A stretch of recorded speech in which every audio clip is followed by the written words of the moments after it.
Welcome to Just Break Up, the podcast about love, heartbreak, and all the relationship advice you don't want to hear. My name is Sierra DeMulder.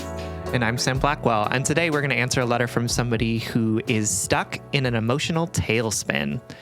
But before we begin, we just want to give you our Surgeon General's warning, which is that Sierra and I are not licensed mental health practitioners. No, we are not professionals. We are not trained in any of this. So please take our advice as you see fit. We're only here to offer our humble musings to hopefully shed some understanding and maybe some laughs about the incredibly rewarding, but mostly confusing experience that is love. All right, I'm going to dive into the second letter of 2024. It is from Sad Gal, whose pronouns are she, her, who is writing to us from the very bottom of Anxious Rumination Canyon. Y'all are clever. You always make me laugh. All right.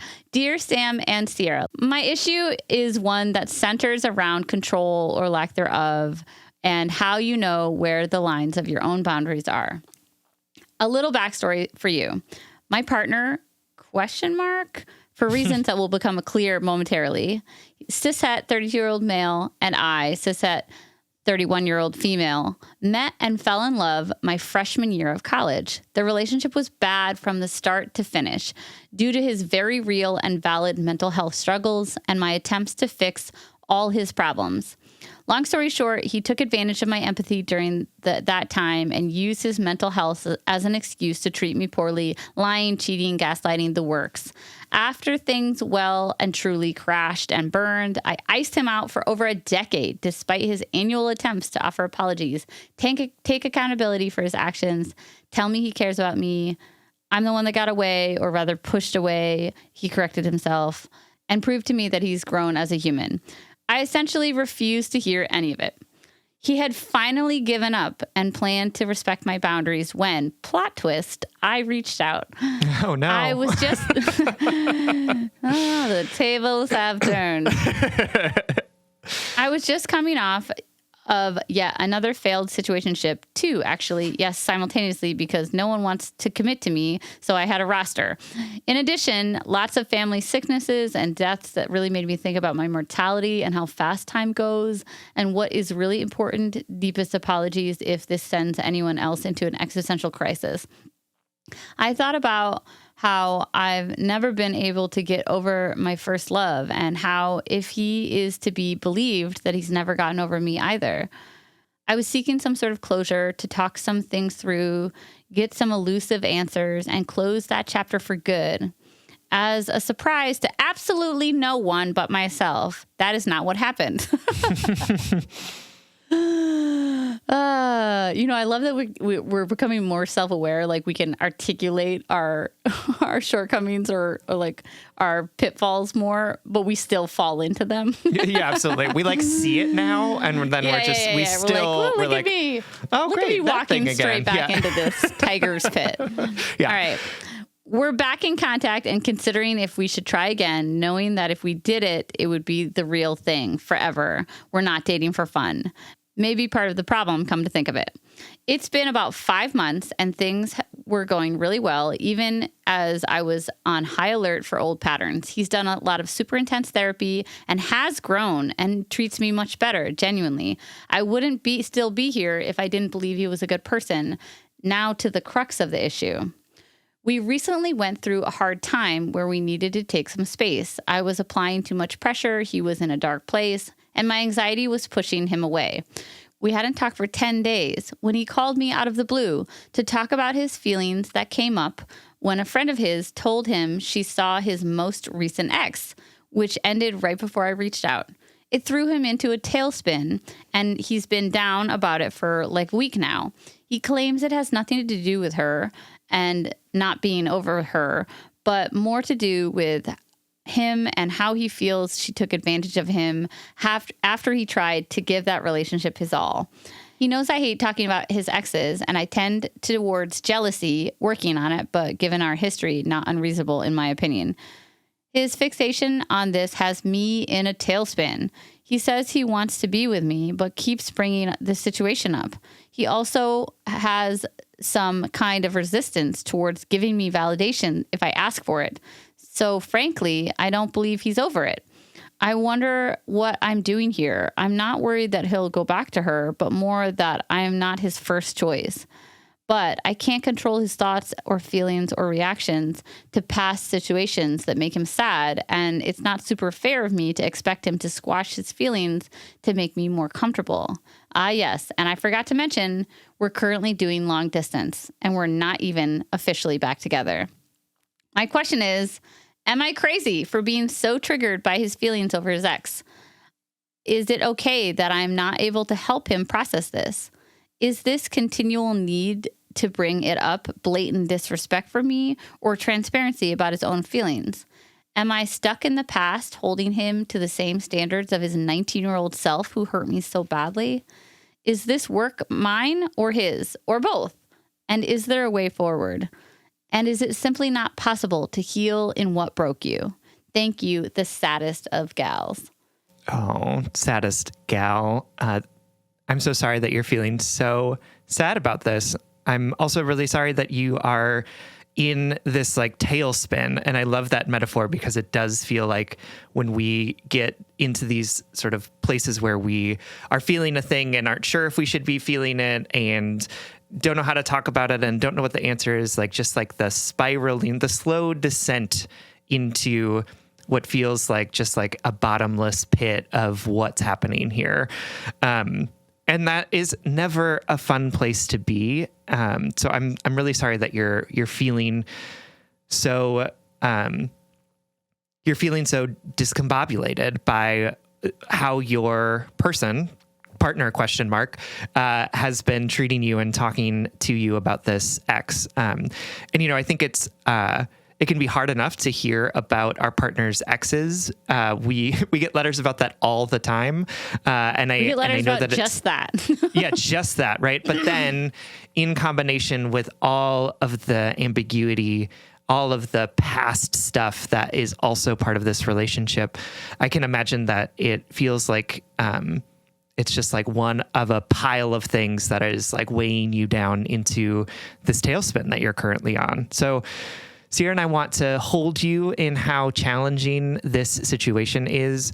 And we also want to offer some perspectives, some thoughts, and some advice on how you can sort of handle this situation and what our perspective is on kind of what's going on here. But before that, we are going to take a quick break.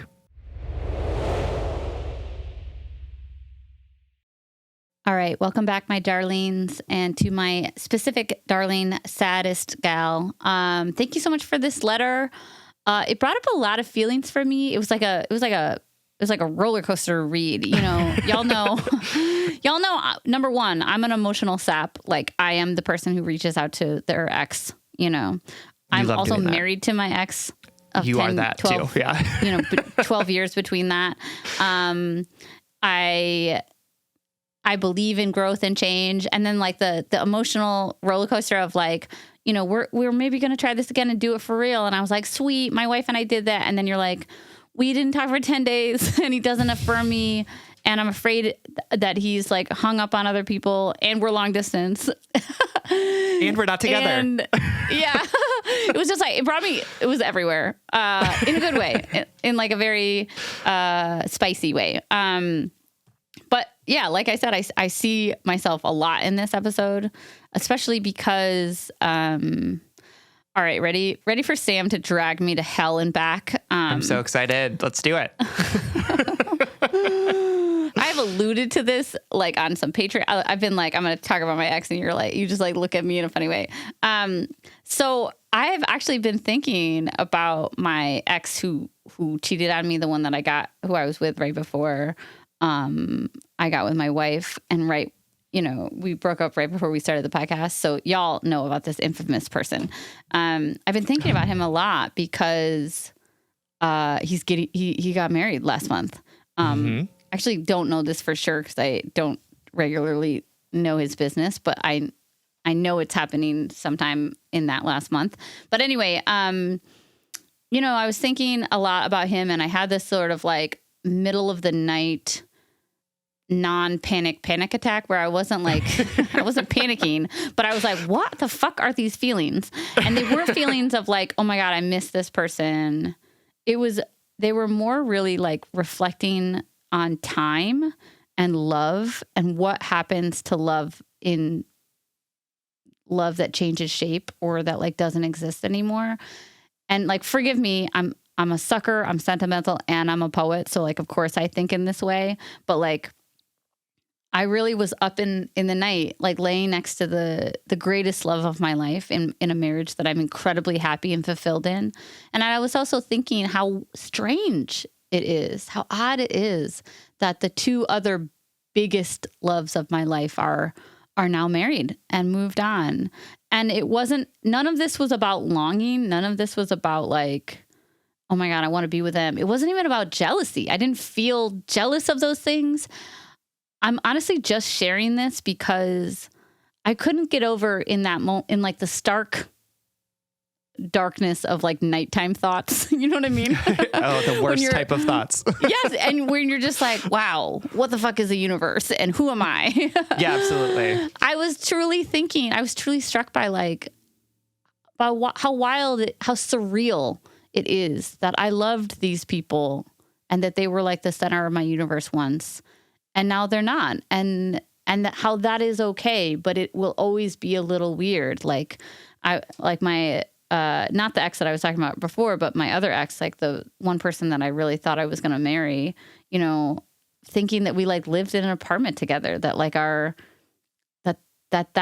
was the foundation of my life for so many years. It's just surreal. And honestly, I'm sharing this with Just Break Up because like, I know a lot of you struggle with those feelings about your exes or about relationships that didn't work or didn't reach their potential or whatever.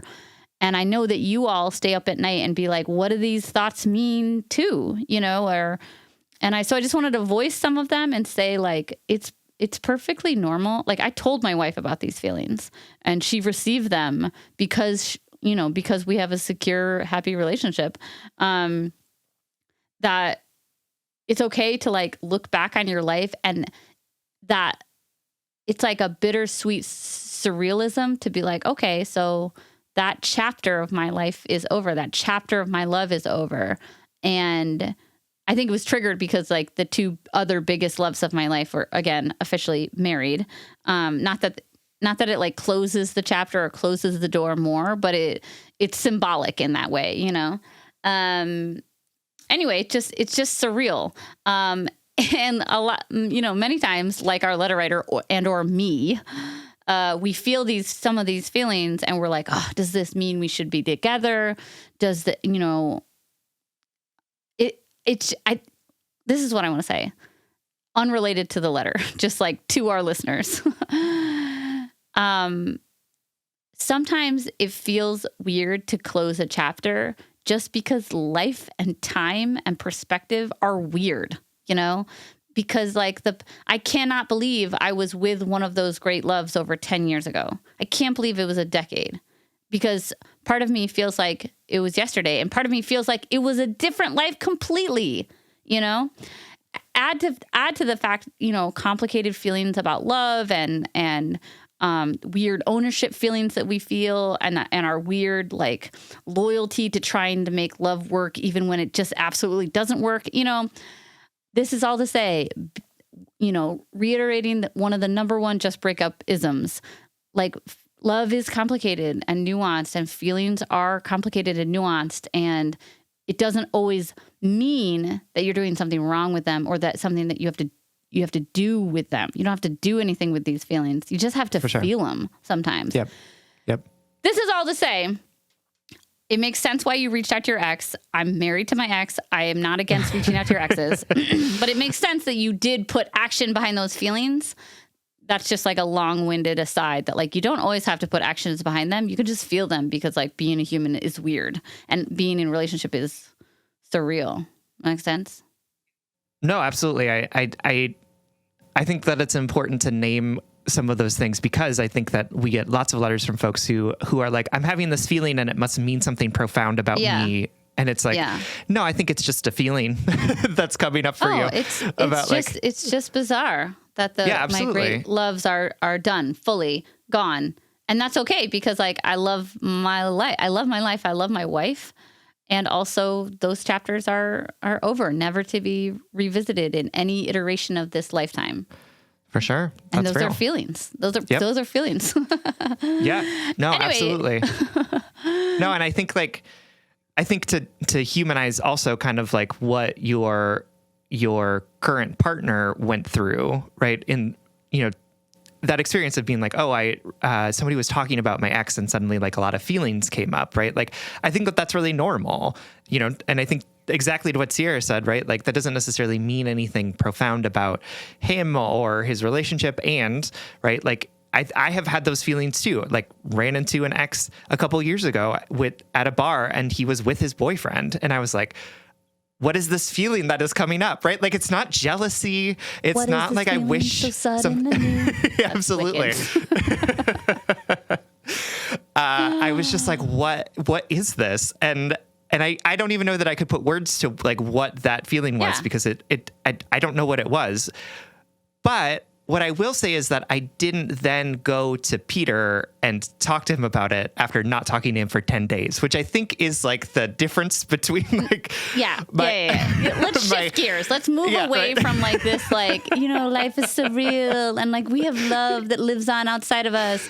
Let's move away from that poetic bullshit and get to the actual letter. Yeah, like the brass tacks, like logistics of what is happening here.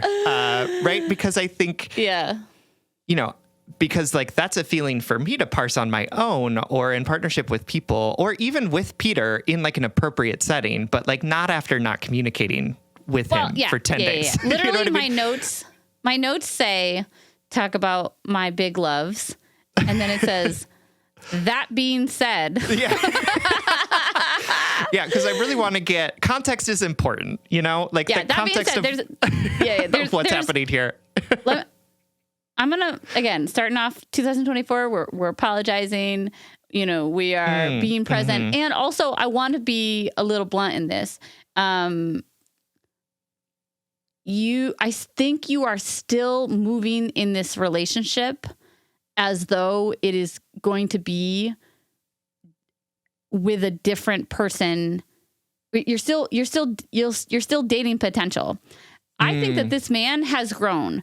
It is inevitable that he's grown and healed, and you are both accountable to your wounds and your growth. And like, this is not a one-sided thing to me. He is not the fuck up in this relationship. Neither of you are, really. But I want to be explicit about saying, like, if you're not dating, then you don't have any official parameters of your relationship.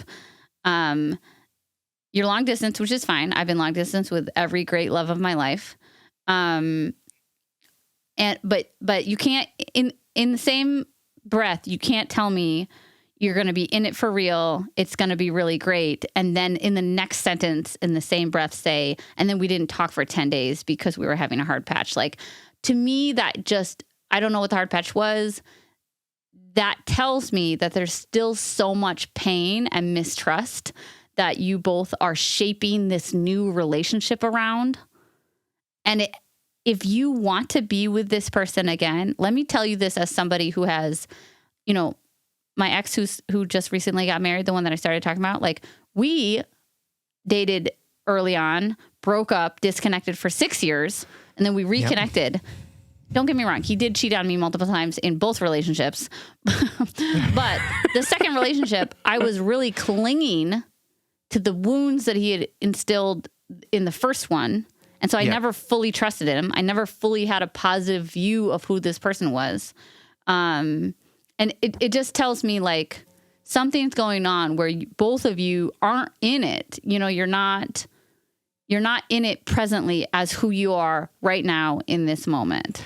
For sure. I also want to say that I love what Sam said about him processing his feelings, about like hearing about an ex, whatnot, and how like maybe you shouldn't be the recipient. But I do want to point out, like, explicitly, he is allowed to have an emotional response to something. And that to me, that is a sign of growth. Even bringing it to you, even if it was like misplaced or ill-received, is a sign of emotional growth to me, because he's not being reclusive. He's not internalizing all of this. He's saying like, wow, that brought up some feelings for me. And I felt taken advantage of in this last relationship. Like any person talking about their past relationship in a way in which they can like point out where it was, you know, where it staggered, where it hurt, where it went wrong, where it failed, where it went well. Like that is emotional intelligence in action for me. Sure. And also, you might not be the recipient of it. Like Sam said, there's also like another level of growth in that where like maybe he shouldn't have broken some weird silent thing that you guys are doing to tell you that he's like hurt over his ex.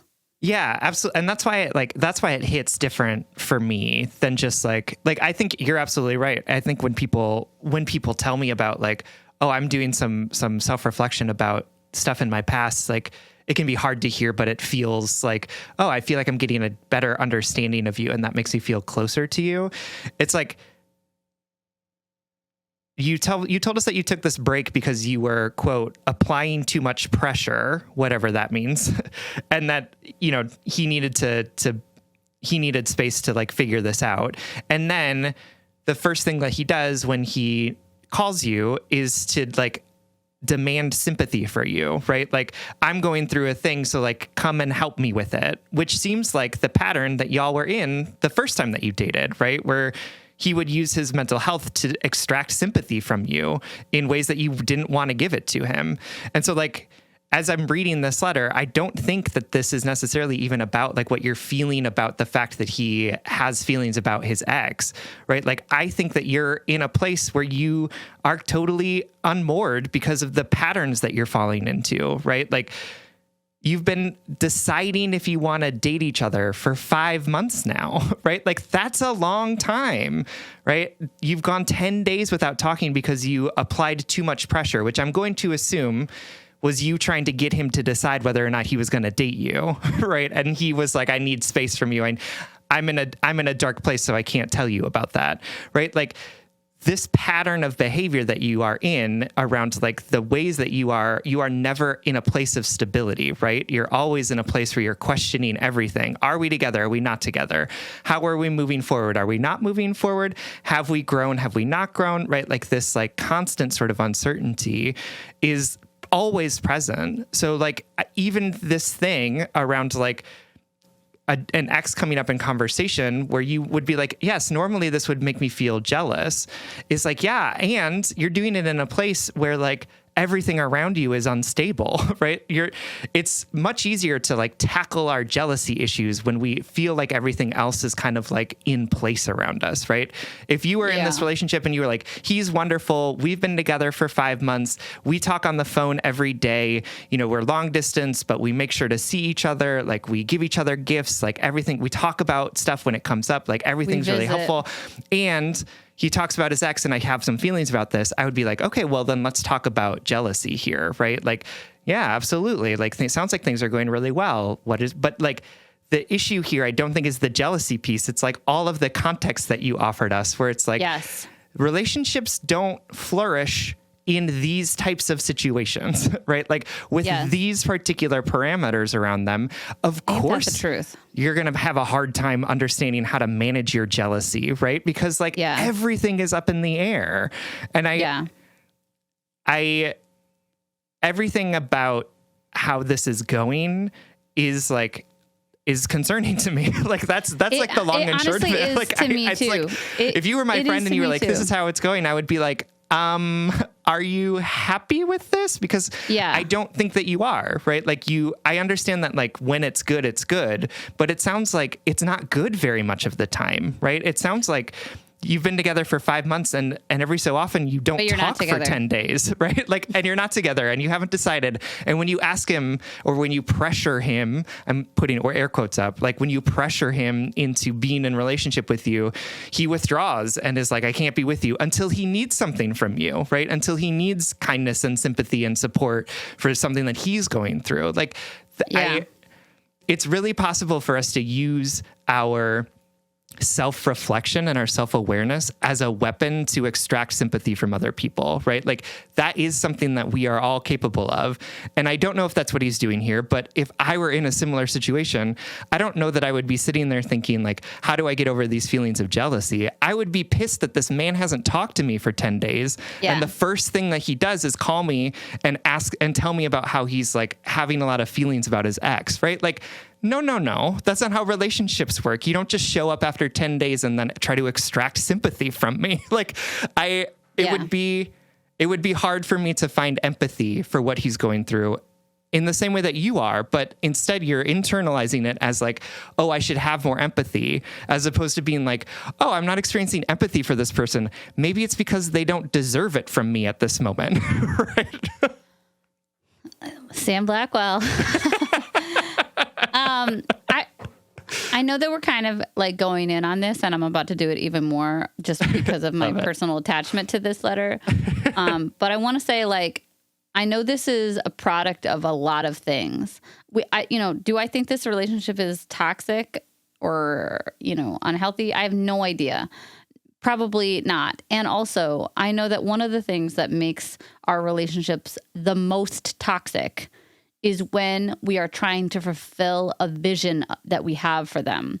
It's when we're trying to take that discomfort that I talked about at the beginning of the episode, the idea that it is 100% possible in this lifetime to love someone fully and to see the potential in them, to see a life with them and to never touch that life. Like, that's uncomfortable. Like, that's what keeps us up at night. That's what makes us text our exes after a decade, is this really uncomfortable but true reality that, like, we can't always live all of the lives that we have imagined. We can't always see the best of somebody that we loved. That won't be in our access. Like, we won't be able to access that in our lifetime. And isn't that wild? Like, isn't that wild that it just won't be fulfilled? Like, I know that that's so bizarre, but in closing, I just want to share a little bit about my most recent relationship before my marriage. I know I've said this before on previous episodes, probably on this one too, but my boyfriend that cheated on me a ton and dumped me before we started this podcast that I've made a billion jokes about. Uh-huh. He was somebody who was in my life years earlier, and we had this magical, intense connection, and then we had to, I cut him out of my life because of some salacious, dramatic, toxic shit that went down.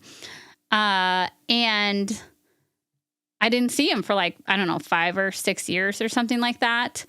And he came back into my, flitted back into my life magically, sought me out when he was in my city. And I was just at the right time in my life to be open to seeing him again.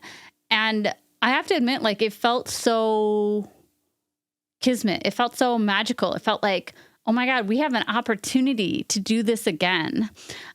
I was never fully in it because I couldn't let go of the pain of who he was before. I was like, you have to prove to me that you're not that person anymore, right? Instead of just accepting that he was telling me he wasn't the same person anymore. So I was never fully in it. And he was never acting like the person that I wanted him to be. There was lying and more cheating. But I was so overcome with the opportunity to do it again that oh my God, this has to mean something because we're back in each other's lives, as though I didn't make those exact decisions to bring them back into as though it wasn't a making of my own creation, but I want to say to you, I know what it feels like to want, so deeply for something to work more than that thing is actually working. And I want to say it's possible to have those feelings and to feel the magical potential of a reconnection and have that reconnection not live up to what it really needs to be sustainable.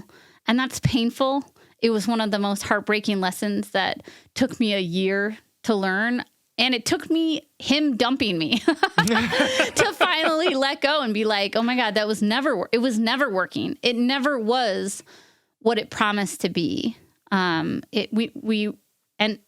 honestly, like, part of the heartbreak, part of the healing process was letting go of the vision I had for us, letting go of like what I thought was like this magical reconnection. And I promise Sam and I are not like intentionally shitting on this connection. We know it feels magic. We know what that hope feels like and how real it is and how it lives in your body. And it's like an aching hope. And also, we want you to be happy. We want your life to be filled with consistency and sustainability and desire and clarity and communication. And it doesn't seem like you're getting it from this person. It seems like you're still grasping for that potential. And so unless there's a way to bridge that gap, unless there's a way for you to say, this is what I need, this is what I can give you, and to have him meet you there fully in that moment, then I don't know if this is worth putting your energy in longer. For sure. Absolutely. Because I know that this man has made you feel a lot of things over the course of your time knowing him. And also, right, our feelings aren't some sort of like divine storyteller who's infallible, right? Our feelings are our reactions, our responses to things, and not all feelings are made equal, right? So the feelings of support and the feelings of stability and reciprocal love, right? Those are often more important in terms of a relationship than just like general like desire or hopefulness or whatever it is that you're feeling for him in this moment. So I want you to really take stock, not just of like how you have felt about this person over the course of the last 7 years, but also how this person has showed up for you and how he's showing up for you in this moment. Because it sounds like that isn't what's happening. Right. So we want you to not just live off of hope, but to also live off of happiness and connection and reciprocal love, and ask yourself, am I only getting hope, or am I getting all of those other things that are sort of the foundation of relationships that are going to be successful, that are going to be nurturing, and not just about how am I clinging to the very baseline of what I want from this person. Exactly. All right, my darling, we know this is difficult. We know your heart is confused right now, and we hope that this brings some clarity and help. Absolutely. Thank you for writing. We love you. All right, everyone. Thank you so much for listening. Remember, if you would like more content from us, or if you would like access to our monthly office hours, which is when we hop on Zoom with a bunch of people who are patrons and shoot the shit and answer questions, and it's a really good time. You can support us on Patreon. If you support us on Patreon for as little as $5 a month, you get access to additional bonus weekly episodes, as well as access to that office hours. We're trying to get 100 new patrons this month in January in order to make this podcast sustainable for me and Sierra. We love being mostly community funded. That's really important to us. And we're trying to make sure that we have enough folks who are giving us money to make this podcast a success. So please consider supporting us on Patreon. It's $5 a month, patreon.com/justbreakuppod. You can slide into our DMs, send us your favorite relationship meme, but most importantly, you can submit your questions about all matters of the heart at justbreakuppod.com, which is also where you can find our merchandise. Please remember to like, follow, subscribe, give us a 5-star rating and review. This literally keeps our mics on and helps us reach more brokenhearted souls who need 2 random strangers giving them relationship advice. Just Break Up is a production of Duvid Media, original music, recording, editing, producing, all magical things.